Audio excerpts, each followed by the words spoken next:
Novza metro, Muqimiy ko'cha, 3 xona, 4 xona qilingan Yevro remont, hamma mebel texnikasi bilan sotilayotgan uyimizdan obzor qilamiz qani ketdik. Asosiy zal mehmonxona qismini ko'rdinglar, hamma xonalarga to'pli pollar o'rnatilgan. Kirurs prixoshkamiz, bu yoqda bolajonlar yotoqxonasiga ko'zinglar tushadi. Umumiy maydoni 72 kvadrat metrdan iborat.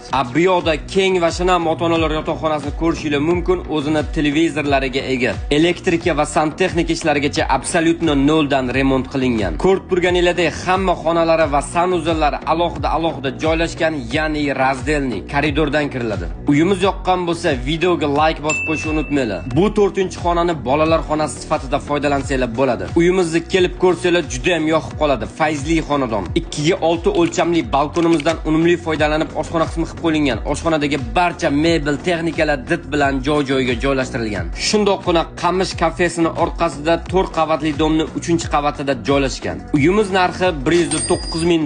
Qo'shimcha ma'lumot olish uchun pastda opisaniyada telefon raqam qoldirdim.